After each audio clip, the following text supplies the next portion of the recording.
guys, it's Gamer Ahmer here. So today I have some... I can't even talk. I have some...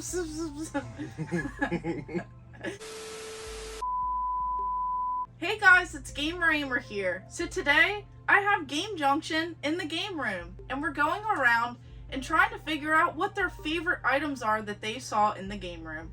So how are you guys doing today? Doing great. Yeah, having a great morning. Super excited to be in the game room. Just to pick three things. There's 1,000,001. Yeah, kind of hard to pick just three things, but a lot of awesome stuff in here. So first up, we have Brandon with Game Junction. What did you find? So it's really hard to pick just three things, but I found something really awesome that I've always kind of had my eye on. That's the Wu-Tang controller. She also has the Wu-Tang game for PS1. This thing's absolutely incredible. Terrible controller to use, would you say? Yeah, it's like pretty light. It has nothing to it, and it kind of feels like it was cheaply made, but it's something for the collection. Yeah, and it displays really, really well. It's just super unique. So I thought that was awesome. It was really cool to see. And then over here we have Thomas, the Millennial Collector, Ohio. So what did you find? The first item I actually picked up was a PS2 game, and for somebody who had over 1,200 PS2 games at one point, and to find a PS2 game that I've never seen before, it's kind of amazing. This one actually comes with like a peripheral to put onto the analog sticks on the PS2 controller to actually move it around. And the game actually looks pretty cool, kind of like a Jet Set Radio skateboarder game, anime style, something I've never seen before, and it's definitely on my list of games to look for.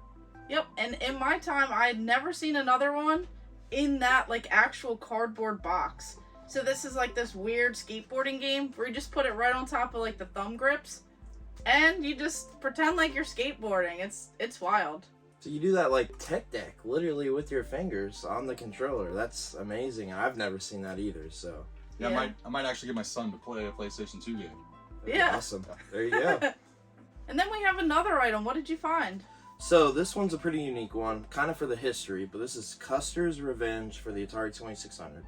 This is sealed, and these games are just very strange because they're adult games for the 2600 that you had to buy like behind the counter, and they weren't like displayed openly. It was kind of like sort of hush-hush thing that was going on with these games. But the history there with these are just like super unique. They're very, very hard to find. They're very expensive. And it's just super cool to see that she has these terrible games, but just awesome piece of history.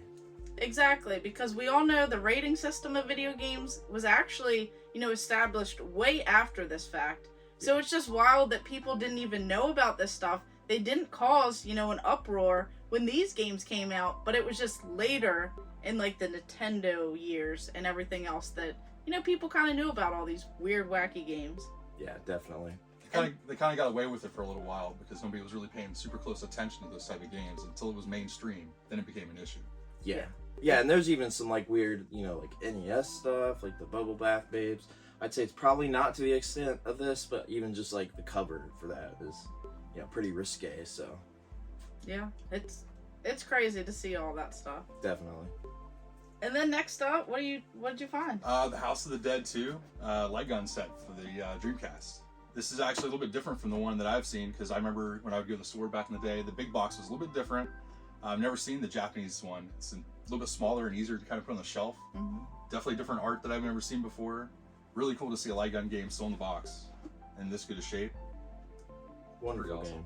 game. Yeah, especially getting these shipped from Japan, back when I started collecting a little bit earlier on, that was way cheap. So it's wild. I'm sure this has gone up in price too.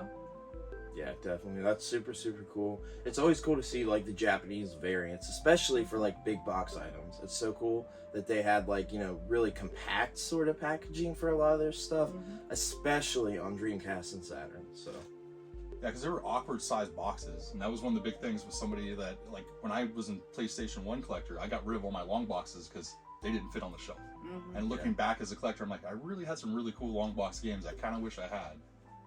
yeah, That's how it always is. absolutely. And then what did you find? Last but not least for me, Resident Evil for the Sega Saturn. So this is definitely one of my top Saturn games that I want, if not the top game. I think this is probably the best port of the game. I played this one through like many times, I just think it's really, really awesome. And I think it's weird that Resident Evil is so expensive on anything. You know what I mean? Mm-hmm. The fact that, like, you know, a game that sold so well and is, like, you know, relatively common on PS1 is a little bit pricey now, I think. It's just weird to see, like, a game that sold so heavily be so expensive and so sought after.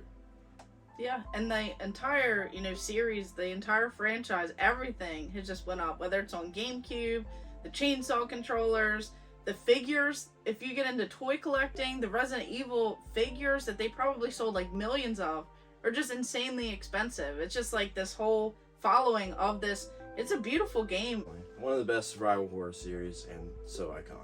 The series holds its value, and even with PlayStation, they have like 3 or 4 different versions of Resident Evil 1 just into itself, between the analog sticks, non-analog sticks, the greatest hits, the director's cut. Yeah. And they still, every single one holds a decent value. Yeah, it's crazy. I mean, obviously the Saturn just didn't sell, so that's part of the reason with this, but it really is like the best version of Resident Evil 1 to play, like, as the original release, that is. So. And then what did you find? So in a room full of absolutely massive items, just kiosks and items as big as a house, my favorite probably item is the Donkey Kong 64 promotional pen.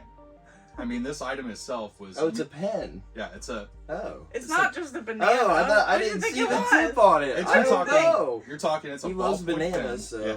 I love me some Donkey Kong, but you're talking, it's a ballpoint pen, which as soon as it's out, I'm assuming not a lot of ink, thrown away. It's plastic, it's thin, it's something that's not going to keep around for a really long time. That's crazy cool. And this is something that I always look for, is like the promotional items, the stuff that nobody kept. It was just, oh, this is cool, they use it and they throw it away. Yep. And then you can put it into a game room and you have just, you could center it around a Donkey Kong display, the figures, and just kind of something kind of cool you put. And it's so big too. So that's when shelf space and realty is just so prime. Something like this that's really cool and it's really small is something I'm always looking for. Exactly. And it's, I don't know, it's something that I stumbled upon. I saw it looked like the controller. I just thought it was a neat little piece, and who would have thought that we'd be talking about a pen in a game room? Super cool, though. Yeah, I didn't even notice that when he brought it over here. That's pretty incredible. Yeah, I mean, how many are still around? Probably. I mean, not very many, because there have been ones that I didn't see a lot when they were new. And then you're talking about disposable items. Yep. Yeah, I've actually never seen that. I love promo items and stuff, so it's pretty cool. They're some of the best items. And they don't have to be big. Oh gosh.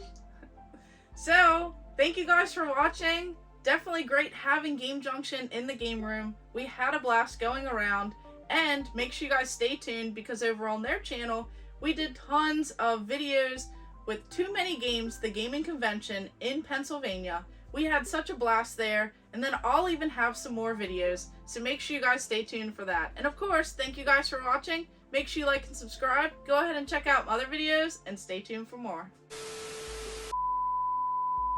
So we have Brandon with Game Junction. What did you find today?